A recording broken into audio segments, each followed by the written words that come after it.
Dan semua kehidupan kita selayaknya kita sungguh-sungguh kita persembahkan secara yang itu bisa secara rohani, bisa secara jasmani, bisa lahir, bisa batin Bapak Ibu. Jadi misalnya maaf, saya sebagai dosen, saya sebagai rektor, tidak usah berpikir ke duniawian, tetapi apa yang kau lakukan, yang saya lakukan adalah persembahan dan pemujaan kepada Tuhan. Enteng di pikiran, enteng di kerjaan, saya tidak pernah mengeluh. Tetapi kalau kita menjabat apapun jadi apapun, pemikiran kita materi, pikiran kita jabatan pangkat dan seterusnya, yang sifatnya materi juga dan berat pikiran, badan berat di hati, berat di dalam tindakan. Itu Bapak dan Ibu. Jadi mengapa kita bersesaji? Mengapa kita beriak-iak? Mengapa kita mempersembahkan sesuatu kepada Yuang Suci beserta manifestasinya? Karena kita menjalankan dan mengikuti sifat Tuhan yang pertama, yaitu bumi, alam beserta isinya diciptakan olehnya. Di dalam aturan juga ada sama konsep kosmologi, konsep penciptaan alam. Jadi jika manusia tidak mengikuti apa yang dilakukan oleh Tuhan, salah satunya berarti berat berdusta.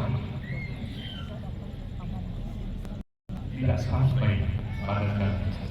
Bapak dan Ibu, mohon maaf. Kalau di Jawa, tadi tidak tahu di Bali, ya Pak Prof ya, banyak berat, kosong, sindel bolong, dan seterusnya.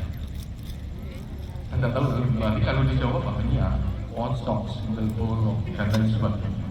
Mengapa? Karena kosong, sindel bolong, dan lain sebagainya, hantu-hantu itu sebenarnya adalah roh yang belum sampai kepada Tuhan. Kenapa tidak sampai kepada Tuhan?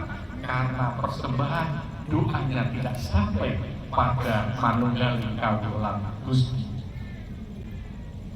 Curigo manjing warongko, marongko manjing curigo manunggal curigo. Dalam budayanya teman lain. Tetapi saya yakin, contohnya di Kalimantan banyak ada yang seperti itu. Apalagi di daerah-daerah yang perkembangan hidup harinya tidak menemukan. Katanya kan tidak ada.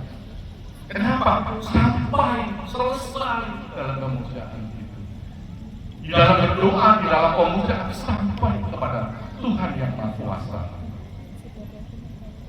Menyatunya Lio karang tulang, Lio balawang punjang, Lio karang tulang, Lio balawang panjang, Lio hari keharian menyatu pada Lio panyalumpuk dan rangin kata lalang di dalam konsep anaturan. Tetapi di dalam konsep Tuhan, amoring asin.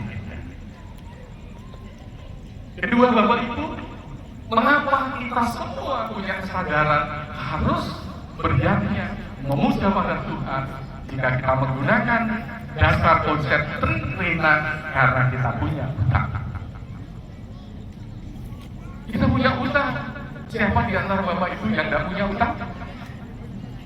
Ada tak? Di dunia kita pasti banyak punya utang. Utang apa?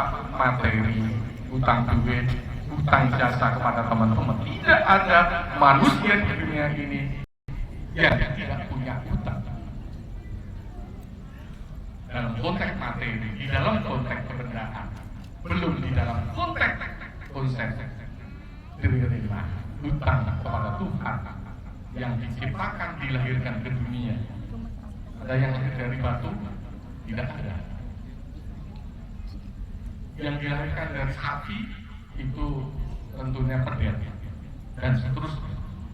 Yang kedua, utang kepada para leluhur, para fitra dan fitri, para leluhur kita tadi. Karena kita dilahirkan dari leluhur. Utang apa kepada leluhur? Utang kelahiran. hutang pendidikan, hutang bimbingan, hutang kasih sayang, hutang dan seterusnya. Banyak sekali hutang. Tak ada manusia yang tidak hutang. Hutang inilah yang harus kita kembalikan, kita balas sehingga dunia ini aman. Yang ketiga adalah kita hutang kepada para resi, para guru, para rohaniawan, para pendeta, para resi, para juru mampu dan seterusnya. Hutang apa? Ilmu pengetahuan, hutang kesucian yang senantiasa kita sembahyang, kita juru mampu gede dan para juru mampu yang lain.